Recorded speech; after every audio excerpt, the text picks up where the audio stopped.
तुम्ही सगळ्यांचं माझ्या नवीन ब्लॉगमध्ये खूप खूप स्वागत आहे.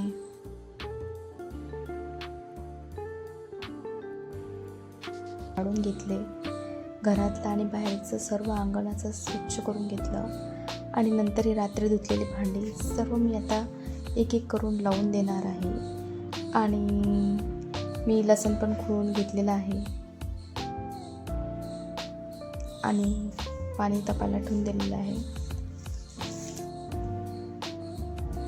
आंघोळ वगैरे झाल्यानंतर सर्व असं स्वयंपाकाची तयारी करायला लागणार आहे. तर आता मी सर्व अशी पूर्ण भांडे लावून घेणार आहे.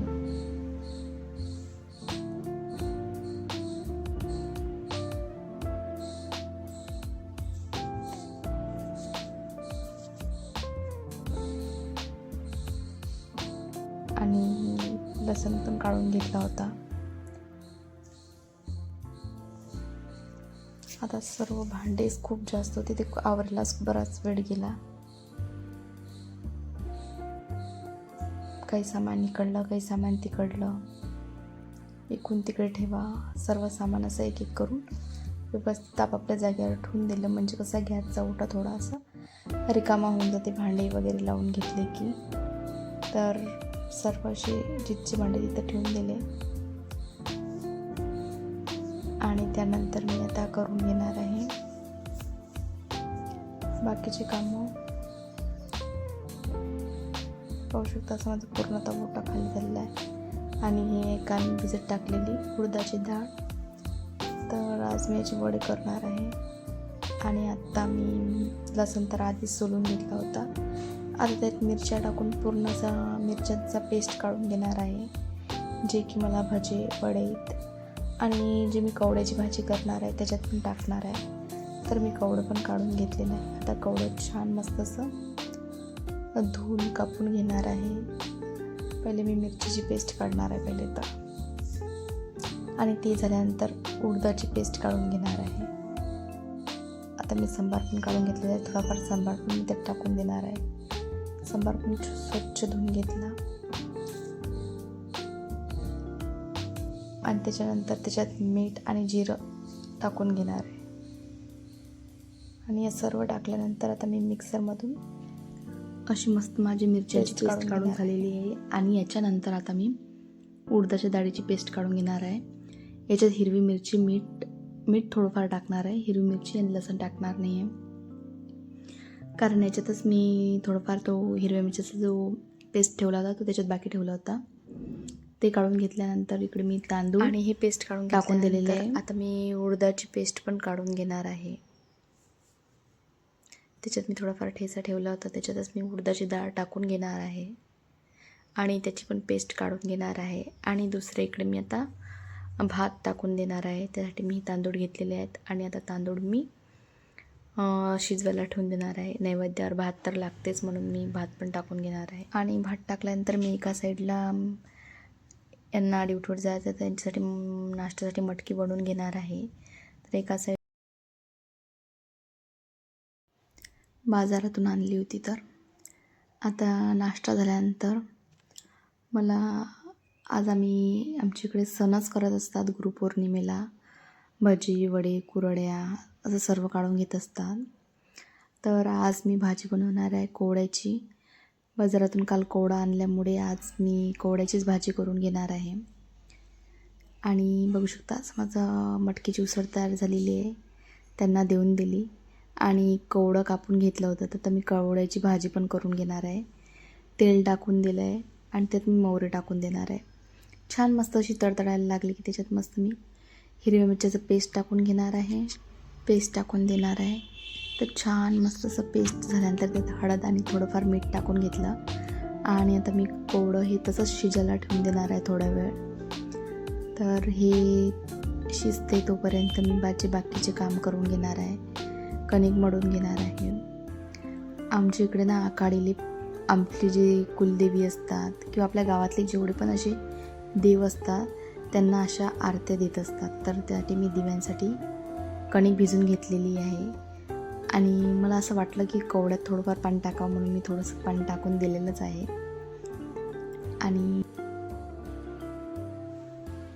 आणि आता मी दिवे करून घेणार आहे आणि नैवेद्य करून घेणार आहे साधे. तर आमच्या कुलदेवीला 9 दिव्यांची आरती असते, तर मी 9 दिव्यांची आरती करणार आहे. आणि एक मारुतीला दिवा रोडगा असते, तर तो दिवा रोडगा करून घेणार आहे. आणि घरातल्या देवांची आरती तर असे सर्व मी दिवे करून घेणार आहे. आणि तेवढ्याच मी त्याच्या पोळ्या पण करून घेणार आहे नैवेद्य. तर आमच्याकडे अकाळीला असं सर्व करतात. गावी तर सर्व देवाच्या मंदिरात जाऊन आरती दिली जाते, पण मला ते गावी जाणं शक्य झालं नाही, म्हणून मी माझ्या घरीच देवांच्या आरती देऊन देत आहे. गावी खूप छान मस्त असं सर्व मंदिरात जाऊन आरती देतात. गावात त्या दिवशी खूप छान मस्त वातावरण असते. गावात पूर्ण अशी गर्दी असते आणि मंदिरात पण खूप गर्दी असते. आणि ज्यांचं पण असं नवीन लग्न झालेलं असतं, त्याच्यानंतर पहिली आकाडी येते, तेव्हा प्रत्येक मुलगी तिच्या माहेरी जात असते.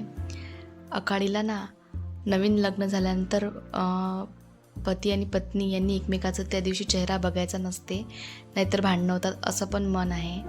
त्याच्यामुळे पहिल्या आकाडीला मुलगी जी असते ती माहेरी जात असते असं आहे. तर चला आता बाकीचे माझे मी सर्व असे दिवे करून घेणार आहे. आणि ही दिवे करण्यातच मला बराच वेळ गेला आहे. ही दिवे केल्यानंतर सर्व दिवे असे वाफवून घ्यायचे आहेत. आणि वाफवल्यानंतर मंदिरात पण जायचं होतं मला, तर मी आता पटापट सर्व अशी माझी कामं आवरून घेणार आहे. छान मस्त असे सर्व दिवे एकसारखे करून घेणार आहे. मला कोणतं बी असं काही करायचं असलं तर सर्व असं व्यवस्थितच पाहिजे. वेळ लागला तरी चालेल. मी आमच्या आकाडीला जेव्हा माझ्या माहेरी गेली होती तेव्हा मी सर्व दिवे एकटीनेच केले होते. मला तेव्हा येत नव्हते, पण तरी मी केली होती. पण तेव्हा पण खूप छान केली आणि आता पण खूप छान व्यवस्थित हो असंच माझा विचार असते. जोपर्यंत व्यवस्थित येत नाही तोपर्यंत प्रयत्न चालूच ठेवते. आणि खूप छान मस्त जे माझे सगळे दिवे मी तयार करून घेणार आहे. आणि माझा बराच वेळ याच्यात गेलेला आहे.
आणि दिवे लावल्यानंतर खूप छान मस्त वाटत होतं.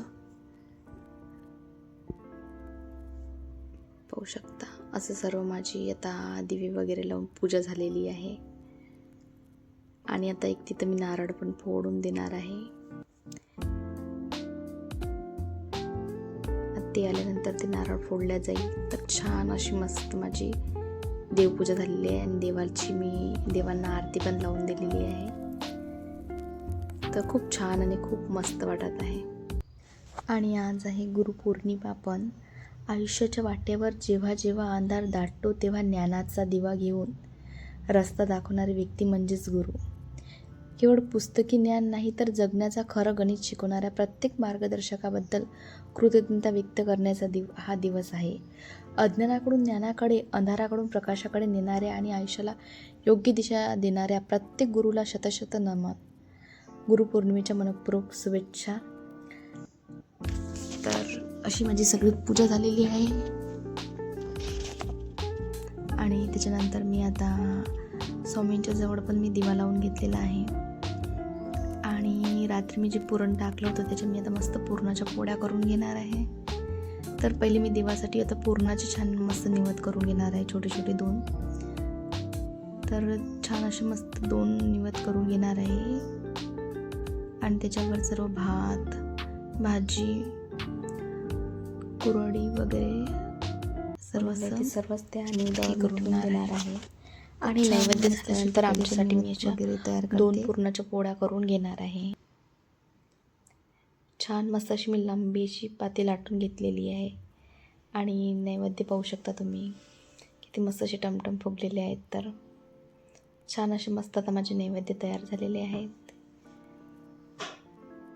आणि आता मी पुरणाची पोळी पण करून छान असं मस्त आता आमच्यासाठी 2 चपात्या करून घेणार आहे पुरणाच्या. तर छान अशी लंबी पाटी लाटून घेतली आहे आणि त्याच्यात पुरण भरून घेतलेलं आहे. आणि सर्व साईडने असे मस्त कट करून घेणार आहे. आणि बाजूचे सर्व आता मस्त लाटून घेणार आहे. छान मस्त आता त्याचा गोल असा उंडा करून घेणार आहे. असं पहिले गोळा केल्यानंतर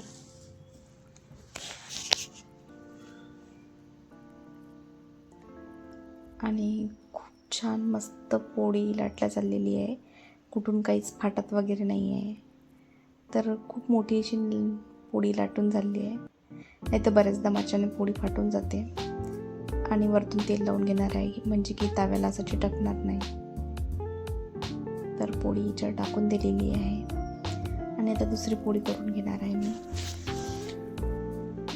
तर छान मस्त अशी माझी पुरणपोळी शेकणं चालू आहे. आणि दुसरी मी बनवून घेणार आहे.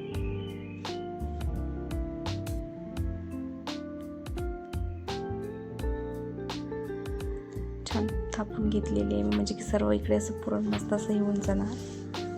आणि आता मस्त लाटून घेणार आहे. ही पण पुरणाची पोळी खूप छान मस्त लाटल्या गेली आहे.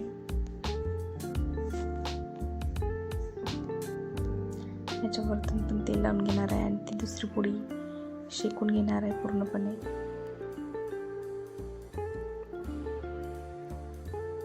तर छान अशा मस्त माझ्या पुरणाच्या पोळ्या झालेल्या आहेत. आणि आता या पुरणाच्या पोळ्या झाल्यानंतर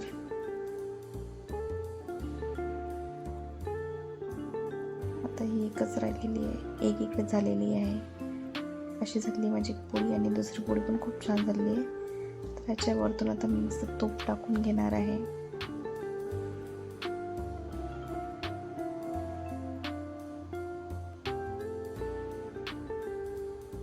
खूप छान मस्त अशी शेकून घेतलेली आहे पोळी. आणि आता थोडंसं कसं वरतून असं तूप टाकून घेणार आहे.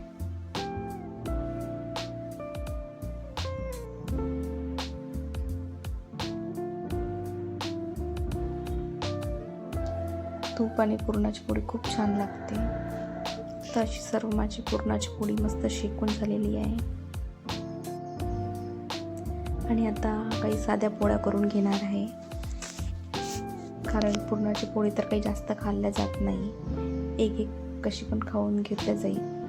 आता 1-2 अशा नॉर्मल पोळ्या करून घेणार आहे, साध्या पोळ्या. ह्या पोळ्या पण माझ्या झालेल्या आहेत. आणि सर्व आज मी असं सर्व बनवून घेतलेलं आहे. पुरणपोळी, साधी पोळी, भात, कुरड्या आणि त्या उडदाचे वडे तर काही जमले नाही, त्याची मी भजीच काढून घेतलेले आहेत. आणि ही अशी कोवड्याची. तुम्हाला आमचा ब्लॉग कसा वाटला नक्कीच सांगा. आवडला असेल तर लाईक, शेअर, सबस्क्राईब करायला विसरू नका. भेटूया पुन्हा एका छानशा व्हिडिओमध्ये. तोपर्यंत बाय. श्री स्वामी.